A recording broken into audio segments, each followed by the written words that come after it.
In a crazy turn of events, we have our first LEGO Star Wars UCS set rumor for 2026, which is awesome. But before we get into that, I want to quickly address the elephant in the room, which is my face being on a long form video for the first time in what feels like forever. So I made some upgrades to the whole setup. I'm super excited for it. It's going to be awesome. But let's get right into it with the Super Star Destroyer UCS set that we are going to be expecting. This is backed up by a bunch of very reliable leakers. And this is the post right here that we have. There is no price, no minifig count, just a rumored Superstar Destroyer, and I would assume the release date is going to be September, October, November, sometime around that late 2026 when we normally see these larger UCS sets towards the end of the year. And this is extremely exciting. It's been since 2011 that the last Superstar Destroyer came out. That was a long time ago. It retailed for, I believe, $400 off of the top of my head, and fans have been wanting a new one. As we can see right here, I will open up Brick Economy. Hopefully the face cam looks good there and it's a good size. I'm going to have to still play around with it and everything.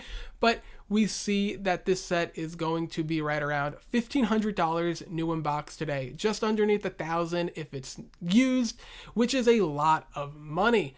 This set released August 27th of 2011, but if I remember correctly, it was September. Maybe VIP members had early access like they do for a lot of these larger sets. But anyway, that doesn't matter. We see the chart here, and it is rather expensive if you want this today. As far as pieces go, we will have 3,152. Just wanted to pull up the box art because this is beautiful box art, super nostalgic. You have so much detail on it, and as we know, it'll probably just be black background with maybe a red tint or a gold tint on the back. I'm not really sure, but this is what we want. We want this type of box art for a UCS set. Just looks so cool. Going back quickly to the charts, it's pretty interesting because of that piece kind of minifig count, or what I really want to harp on here really quick, because as we know, I want to compare the UCS Boba Fett Slave one to the Jango Fett Slave one that we had this past year. More pieces, I want to say about 1,000 more, and a huge upgrade in terms of just appearance, quality, everything about it was better. And that's what I think we can see here with a 15-year increase, or not increase, but gap between sets. There's new parts, better building techniques, just quality of pieces and parts are going to be drastically better. So I would expect this set to just look a whole lot better.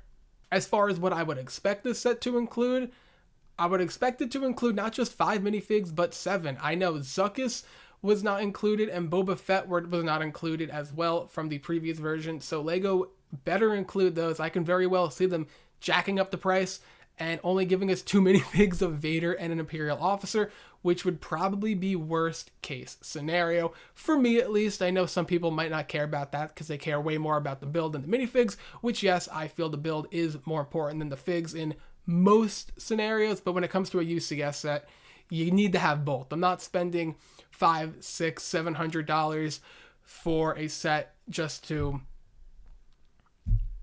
not have the correct amount of figs in a set. I mean, it's the Ultimate Collector Series. You're charging a insane price for a Lego set. I mean, $400 for a Lego set in 2011. That's a lot of money even today, but for a Lego set, to a lot of people, that's insane to spend on a Lego set. So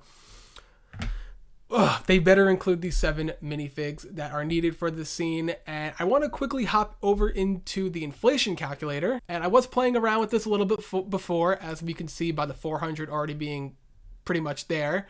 And I will change it to September, and then we have August of 2025, because if we try September, I don't know if that's going to be up to date yet. Yeah, no data available for this month. So we'll go to August and $571.16. Let's say it's going to be $580 maybe this time next year by October or whatever. But, you know, Lego, 2 more minifigs. Let's say that piece count of 3,152.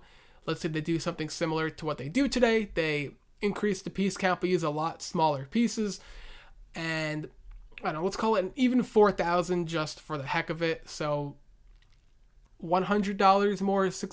I don't know if this set's going to get up to 700 now that I'm saying that out loud, but I can definitely see this set being anywhere between 600 and $650, $630, but the more I'm thinking about it now, the more I can very well see this set being a $700 set, which was the same price as the Star Destroyer, which retired. And speaking of the Star Destroyer, that's a huge set. Obviously, the Super Star Destroyer is also a huge set. 49 inches in length here, as we can see on the bottom of this box. But the biggest question is going to be, does this set need an interior? Well, for many people, that's going to be the biggest question that they're going to have and the biggest want that they're going to want. I think while an interior is important, I don't think it's necessary. And the reason I say that is because I want to take a look at the Star Destroyer and the Venator. Those are the last two sets that I want to sort of say are in this shape, style, like this massive starship. And those didn't have interiors. I know fans really wanted interiors, especially when you look at that Star Destroyer, the bridge. That would have been cool to have, in the Venator as well. It would have been cool to have a small interior. But at the same time, for those of you who own those sets, one of them, both of them, whatever it may be, how many times do you actually look at it and say, man, I wish right now I could open up the interior and access that set? Because I know for me, when I'm building it, I'm like, yeah, it would have been cool to have it, but I put those sets on display and I don't really touch them unless I'm trying to dust them off or I need to move it for whatever reason to access something else. Because, sometimes I just have to move some sets around for reviews and everything like that. But the point being that I'm really trying to make, depending on the set, it doesn't necessarily require an interior. While I definitely think interiors are going to benefit sets because you have something like the AT-AT Walker, you have the Jabba Sail Barge that definitely benefit from interiors. Not every set, I don't want to say needs them, but really requires them, because I know Jabba's Sail Barge, you can put them on top and you can display the figs on the outside and then you can move down the interior and sort of display it like that. The AT-AT Walker, you can open up or take off one of the side panels and have it displayed like that. But I feel like it would just be harder with this style of ship. I mean, you have this image of all the bounty hunters and Vader in the interior, and then you have a little bit of a panel control area where you have the interior. And that's cool and all, but how many times for the people who own this set have you ever said, oh yeah, I'm going to access the interior and display it like this, or I'm going to just stare at it for 5 minutes and really appreciate this interior? Because I know for me, it wouldn't be all too often. And I know it might be coming off like I'm saying, oh, no interior this, no interior that. I'm not trying to say that at all. It's just I'm trying to think of the way that LEGO would be when sets we have in the recent history, and it just doesn't seem like an interior would be something that LEGO will prioritize, while the exterior and the minifigs, I say minifigs, but then we have the Death Star with no dual molded legs on anything, so everything's up in the air here. And I don't know, I'm just trying to not get my hopes too up, if that makes sense, before I'm like, oh yeah, this is definitely going to have an interior. They'll charge $700 for this, which before I even hit recording, I'm like, $630, $650, and now I'm jacking that up to probably expecting around $700. So it really depends on the set if we're going to get an interior or not. I think the Millennium Falcon is probably another great example, because I own the Millennium Falcon as well. Favorite set of all time, as you guys know. I love that set, and it's my holy grail. If I could only have one LEGO Star Wars set ever, that's the one I will have. I have a third-party stand for that. It's one of those acrylic ones, and I just put the figs right on there, and never once have I said, oh yeah, I'm going to access the interior and put the figs in the rooms. Maybe if you own the set without the stand, you put them inside the rooms and then in the cockpit, but how many times have you really went to your Millennium Falcon and physically opened it up to look at the rooms?